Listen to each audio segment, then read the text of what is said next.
시청자 여러분 안녕하십니까. 이제 11월 7일 자정을 넘겼습니다. 천옥현의 안보정론 심야방송을 보내드리겠습니다. 시청자 여러분들께서요, 번거로우시더라도 꼭 구독 버튼 빨간색이 켜져 있는 분들 눌러주시고 봐주시면 대단히 고맙겠습니다. 제가 오늘 저녁에 심야방송을 하는 가장 큰 이유는요, 이제 미국의 대통령 선거 사실상 끝나가고 있습니다. CNN에서 조금 전에 최종적으로 보도한 걸 보면 펜실베니아에서 지금 현재 선거인단 20명이 걸려있는 이 경합주 중에 경합주입니다. 여기에서 사실상 이제 95% 그게 개표가 끝나가고 있는데, 트럼프가 49.3%, 그리고 바이든이 49.4%, 0.1%포인트의 리드를 지금 보이고 있다. 이렇게 지금 보도를 했습니다. 그래서 이거는 현지 시각 6일 오전 9시니까요. 우리 한국 시간으로 따지면 6일 밤 11시, 그러니까 한 지금으로부터 1시간 반 전에 최종적으로 CNN에서 집계한 얘기입니다. 그래서 5,587표 정도가 앞서고 있다.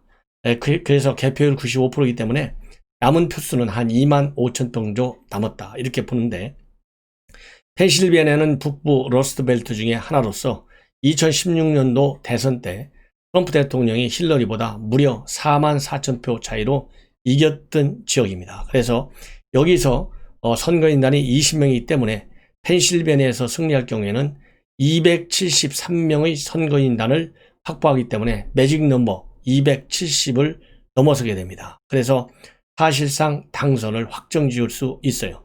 그리고 그동안에 바이든이 좀 밀려있던 조지아주 16명인데 여기에서 승리 확정적이고요. 네바다, 애리조나에서도 승리가 확정적입니다. 그렇기 때문에 이 바이든의 이 승리를 막기 위해서는 펜실베니아와 조지아에서 반드시 이겨야만 트럼프에게 승기가 오는데, 지금 여러 가지 개표 진행 상황을 보면 이 바이든을 이길 수 있는 방법은 전혀 없다. 그래서 이 바이든의 승리가 이제 거의 99.9% 확정되었다, 이렇게 보시면 될 것으로 보입니다.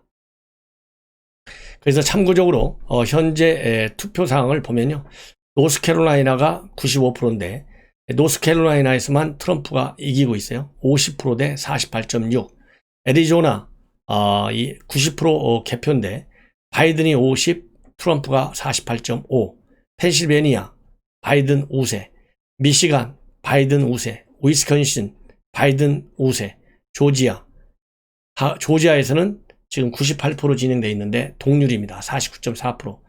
네바다 바이든 우세입니다. 이렇게 해서 사실상 이제 펜실베니아에서 결정적 승기를 잡았기 때문에 바이든의 승리는 이제 확정적이다, 이렇게 보시면 되고요.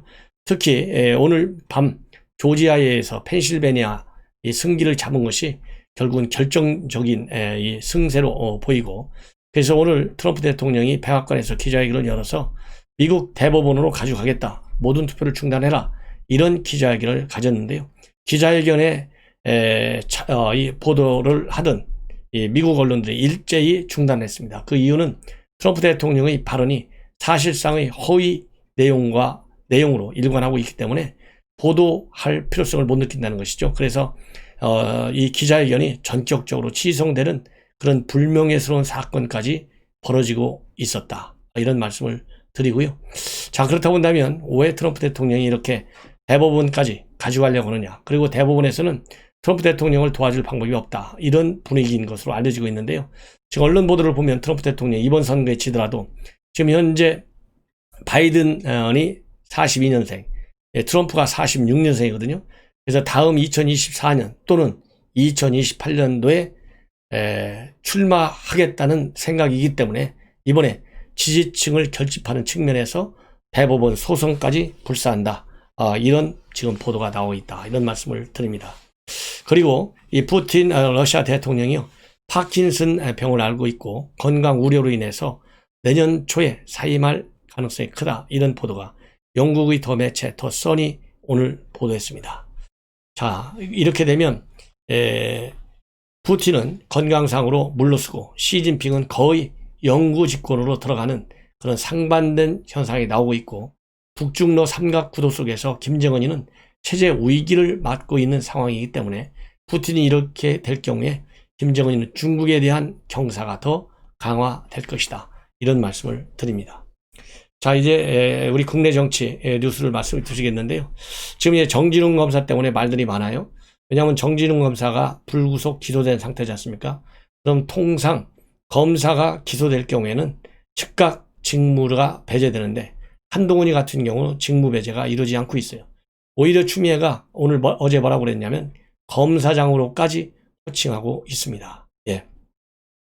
그런데 이 정진웅 차장검사로 승진했는데 이 정진웅하고 같이 근무했던 동부지검장 석동현 검사장이 오늘 페이북에 통해서 이 한동훈의 경우에는 사직하라, 정진웅 차장검사님 사직하십시오, 이렇게 돌직구를 날렸습니다. 그래서 본인이 직무 관련 범죄 혐의로 기소가 돼서 형사재판을 받고 있는 입장에서 어떻게 차장검사로서 관리 감독하고 또 지역 주민들의 기소 여부에 대해서 결재를 할 수가 있느냐. 안타깝더라도 관운이라 생각하고 사직해라. 그보다도 더 훨씬 억울하게 그만둔 선배들도 많았다. 그리고 정의나 억울하다면 법무부에 요청을 해서 차장검사직에서 사건 결재를 않는 보직으로 바꿔달라고 하라. 이렇게까지 지금 직격탄을 날리고 있어요. 그래서 검사 생활 20년 가까이 될 텐데 도대체 이 정도의 상황 판단도 못하느냐. 아무리 법무부의 업무를 받고 있다 하여도, 아무리 또 세상이 엉망으로 돌아간다 하여도 가릴 일은 가여서 해야 된다. 이렇게 일격을 가하고 있어요. 그런데 여러분들 이 석동현 검사 이 종편에도 나오고 또 유튜브에도 많이 출연하는 분인데, 이 석동현 검사도 동부지검 장으로 있다가 밑에 검사의 성추행, 이러한 그 성폭행 혐의로 인해서 지휘 책임을 물어서 검사장직을 그만두고 나왔어요. 그리고 그 당시 성추문을 일으켰던 해당 검사의 직속 상관이 지금 현재 중앙지검장으로 있는 이성윤 중앙지검장이었다. 당시 직책이 동부지검 형사 2부장이었다. 그런데 이 이성윤 지검장은 당시에 지휘 책임을 지지 않고 그대로 머물러 있어가지고 현 정권 들어와서 대검에서는 반부패부장, 법무부에서는 검찰국장, 그 다음에 서울중앙지검장 등 검찰 요직 빅4 중에 3곳을 연달아 거치면서 승승장구하고 있는데요. 이거와 관련해서 석동현 지검장, 세월이 흘러 최근 보직면에서 극전성기를 보내는 것 같다. 역량도 역량이지만 시운이나 관운이라는 것이 정말 있구나, 이렇게 생각해 보게 된다. 이런 이 평가를 한 바 있습니다. 그리고 지금 현재 이 국회 전에 예결위원장이었던 김재원 전 의원이 오늘 추미애에 대해서 일격을 가하고 나섰습니다. 페북에. 뭐냐면 추미애가 지금 검찰총장의 특활비를 문제 삼아서 특별 감찰을 지시한 상황이지 않습니까? 이거에 대한 반발으로 뭐라고 얘기하고 있느냐. 본인이 예결위원장이기 때문에 잘 알잖아요. 법무부의 특활비, 이것도 정치자금이 될 수 있는 것 아니냐. 그래서 위법 폐기를 철저히 가려야 된다. 더군다나 현실적으로 수사 과정에 특수 목적 경비가 사용되는 것은 어느 정도 있을 수 있겠지만은 현업 수사부서가 아닌 법무부가 특수활동비를 사용할 이유는 별로 없다고 그런다. 없다 이렇게 주장하면서 법무부의 특수활동비가 장관이 정치자금이 되지 않도록 관련 위법 행위도 철저히 가려내야 된다. 이렇게 주장을 하고 나섰어요. 그리고 이 진중권 교수 일찍이 딸 식당에서 정치장으로 밥을 먹은 게 누구냐. 법무부 장관의 특활비 사용 내역부터 공개하라. 이렇게 촉구하고 나섰는데요. 이러한 이 진중권 전 교수의 의견에 이어서 김재원 전 예결위원장의 이러한 주장 충분히 설득력이 있고 또 그렇게 이루어져야 한다. 이런 말씀을 드립니다. 그래서 추미애 장관, 이제는 본인이 엎질러진 물 긁어 담을 수도 없고요. 먼저 본인이 이실직고를 해라. 아니면 자체적으로 먼저 자기가 깨끗하다는 걸 보여줘야 되지 않겠어요? 그래서 본인의 특활비 그동안에 쓴 거 20억 정도 간다는 거 아니에요? 그 집행 내역을 국회에서도 어차피 법무부, 그 다음에 검찰, 이 특활비를 전부 전수조사하기로 했거든요. 그렇기 때문에 전수조사를 받기 전에 본인이 공개하는 것이 훨씬 낫겠다. 이런 말씀을 드립니다. 그래서 이 특활비가 이제 앞으로 우리 언론 보도의 중요한 한 맥락을 이어나갈 것으로 저는 그렇게 봅니다. 그리고 이제 마지막으로요, 이 조선일보에 황대진 기자가 쓴 동서남북이라는 칼럼, 여기에 보면 리더는 안 보이고 팔로우만 넘쳐나는 여당, 그래서 여당 의원들이 소신을 감추고 대통령과 문바 눈치 보기에 바쁘다, 지도자가 아닌 추종자로 전락하고 있는데 여권에서도 퍼스트 펭귄이 나와야 된다, 이런 요지로 되어 있습니다. 그래서 현재 여당의 문제점, 이것을 적나라하게 지적하고 있는데요, 한번 여러분들께 소개해 드리도록 하겠습니다. 이거는 뭐 한 3분이면 끝날 수 있습니다. 대깨문을 제압할 수 있는 사람이면 좋겠다. 다음 대통령 후보의 자질을 물었더니 한 친문 의원이 이렇게 말했다. 친문이라고 다 똑같진 않다. 상식적이고 합리적인 사람들이 있다. 그들은 추미애 법무장관의 존재를 부담스러워한다. 왜 문 대통령이 추 장관을 그대로 두는지 모르겠다고 한다. 서울 부산시장 공천도 전당원 투표 꼼수를 쓸 게 아니라 지도부가 책임지고 심판받겠다고 선언하는 게 낫다고 한다. 물론 다가올 선거에서 표 떨어질까봐 하는 걱정이다. 이런 말을 공개적으로 하지도 못한다. 대부분의 민주당 사람들은 국민보다 문바 눈치를 보는데 익숙하다. 지도부조차 그렇다. 그러니 문바의 뜻을 묻는 전 당원 투표를 안 할 수가 없다. 남극의 펭귄 무리 중 사냥을 위해 가장 먼저 바다에 뛰어드는 펭귄을 퍼스트 펭귄이라고 한다. 바다에는 포식자인 바다 표범이 득식을 하다. 그러나 펭귄의 먹이 또한 바다에 있다. 살려면 죽음을 무릅써야 한다. 대부분 머뭇거린다. 그때 불확실성을 감수하고 용감하게 뛰어드는 게 퍼스트 펭귄이다. 이어 나머지가 우르르 뒤따른다. 펭귄은 그렇게 수천만 년 종을 존속시켰다. 퍼스트 펭귄은 팔로워 펭귄보다 바다 표범에게 잡아먹힐 확률이 높다. 지도자는 희생을 감수해야 한다. 정치에서도 진정한 지도자는 개인의 손해를 감수하고 다수의 미래에 도움이 되는 일을 한다. 그 사람을 따라가야 공동체의 앞날이 밝다. 국회의원은 국민의 대표이다. 팔로워가 아니라 리더여야 한다. 그러나 현실은 그렇지 않다. 특히 여권은 문 대통령 아니면 그의 팔로워인 대깨문의 팔로워가 대부분이다.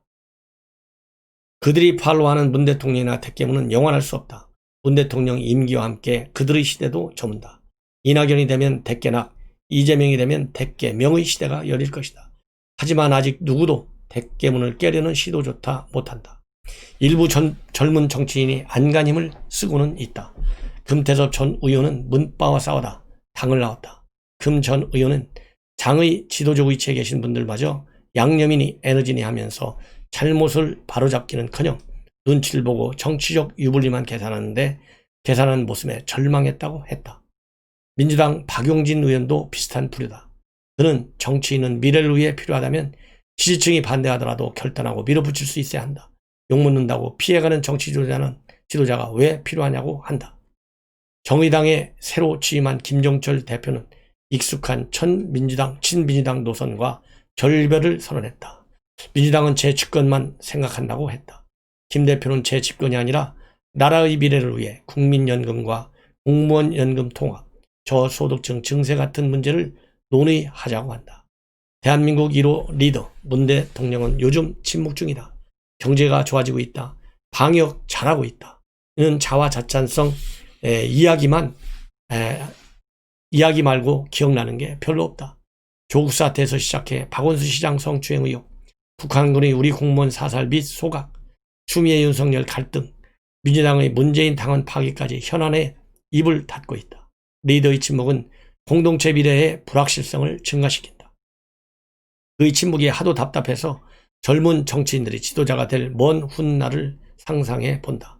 이제 여권에서도 퍼스트 펭귄이 나와야 한다. 그래야 진보 정치가 진보한다. 팔로워만 그득한 국회는 국민에게 짐만 될 뿐이다. 국민은 리더를 뽑았지 팔로워를 뽑은 게 아니다. 이렇게 결론을 내리고 있습니다. 시청자 여러분들께서 이 칼럼 꼭 여당 의원들에게 알려주시기 바랍니다. 시청자 여러분, 이것으로 제 방송을 마치겠습니다. 많은 구독을 당부드립니다. 하나님 주무십시오.